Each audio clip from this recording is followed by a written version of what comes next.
I made the decision that I was going to transition a couple of years ago. I spent good 8 months trying to plot everything out and figuring out how I was going to go about it. I did not want to be a distracting event for my employers, my teammates. I wanted to make sure I had all of my stuff together in terms of what my plan was. I did not want any disruptions. I did not want to just show up one day and be the event. I wanted to continue to be a professional. That means my primary duty is patient care. Who I am, that's part of me, but I want to be known for being a caring professional, not just a transgender healthcare provider. The fact that I am transgender is tangential to everything else. I still have to do my job and do it well. Welcome to A Nurse First. This is Katie Foster, telling her own A Nurse First story.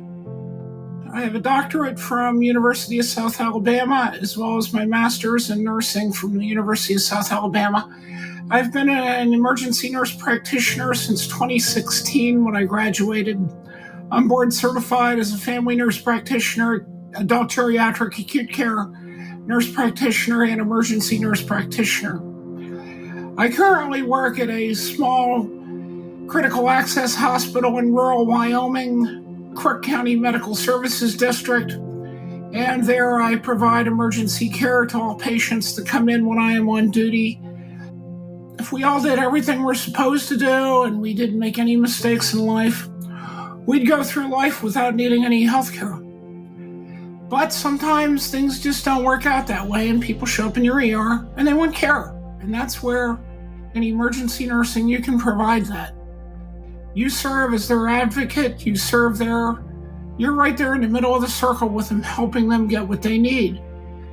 You're making a difference in their life and you can see that tangible difference during that visit, no matter whether it's a simple thing or maybe it's a lot more complex.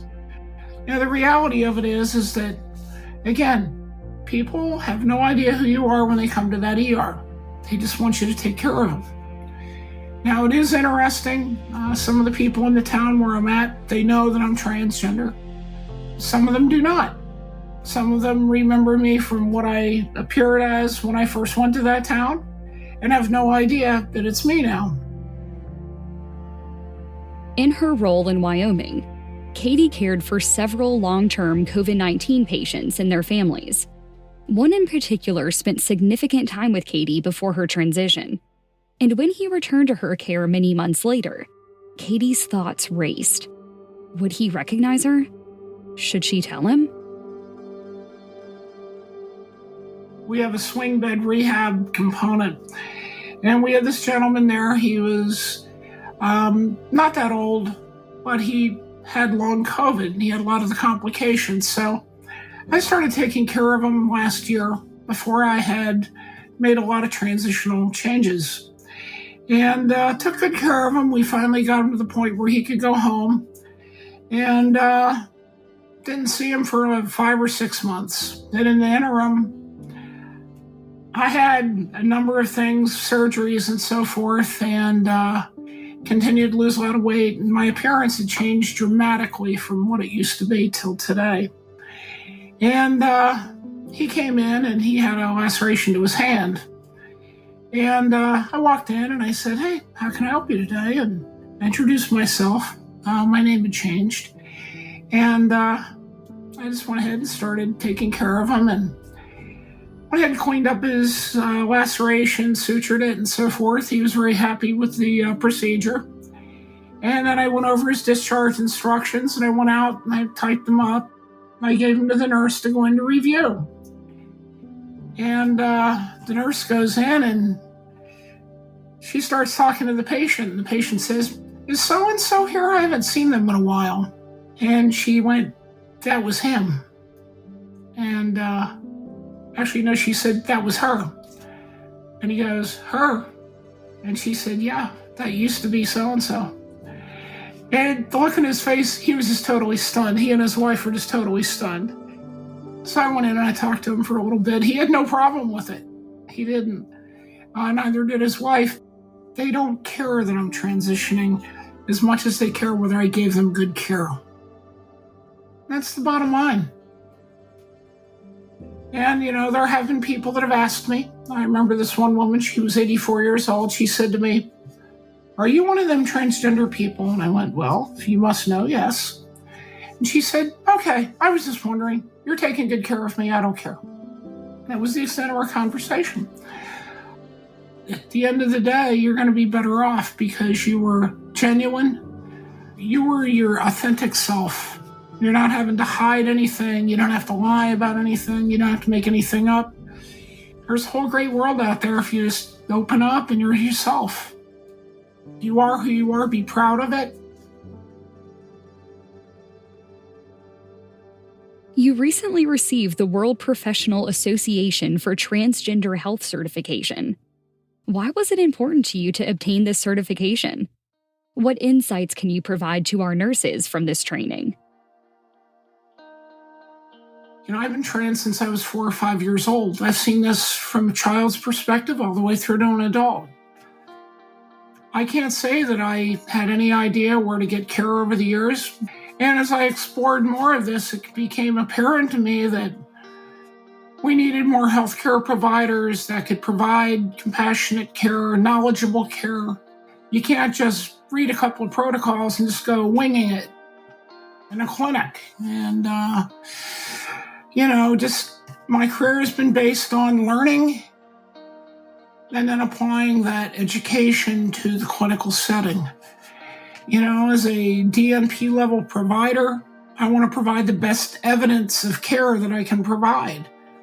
By going for the WPATH certification, it affords me that opportunity to not only educate myself, but also learn from other key professionals that are part of the entire team that a transgender individual needs. Consequently, I felt I should get the certification so that if I run into either a transgender emergency department patient or I wound up eventually providing care in a clinic to a transgender population, I could do so effectively, compassionately, and with the proper knowledge. Let's face it, not every patient in the country has good access. I've seen patients in urban settings. Prior to moving out to Wyoming, I worked in a suburban ER in North Carolina. And in that suburban emergency department, we would see individuals coming in that were clearly in distress. Some were transgender, but they lacked all the resources to get appropriate care. And they were engaged in high-risk behaviors, whether it be engaging in high-risk sexual activities or obtaining black market medications or taking bioidentical medications. This put their lives at risk. And some of this was tangential to their emergency visit, but in asking them what their pronouns are, by asking them what's their preferred name, these are all things that provide appropriate care. And they'll open up to you when you do that. I think nursing is ahead of the other groups at this point. I think that the Emergency Nurses Association, which I've been a member now for over 25 years, they have a diversity, equality, and inclusivity committee. They produced a document for taking care of everybody who presents, who is LGBTQ plus, and it's a wonderful document. They have wonderful protocols. It explains pronouns. It explains why it's important. It explains sexual orientation versus gender ID. I was blown away when I saw the quality of the product that they put out. I think it's close to 200 pages of well-referenced material that represents the best evidence across the country. The times are changing in nursing in general, and that's going to have a positive effect on healthcare. Nursing's an incredibly rewarding career if you give it a chance. Is it hard? Absolutely. Do you have to deal with a lot of different situations regardless of your walk in life? Yes, you do. And some days it's thankless, but a lot of times there's a lot of thanks there if you just open your eyes up and look at the wonderment of helping somebody. I think back to one of the things that Dorothy Orem said, and she was one of the grand masters of nursing, one of the grand theorists. And somebody asked her once, what's so important about the nursing profession? What is your theory? She said, nursing exists when people lose the ability to take care of themselves. That was the crux of what she said. And I thought to myself, that's so very true. We intervene to help people get back to a point where they can take care of themselves. I love nursing. I love my emergency care environment. But I also like to think that at the end of the day, I'm a human being. I'm more than just the fact that I transitioned. I have a lot of caring to give, and I have a platform to do that. And that's what it's really about.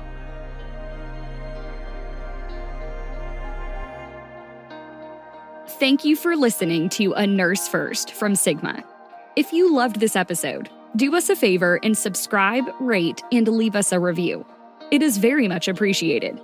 For more information about A Nurse First and Sigma, visit sigmanursing.org.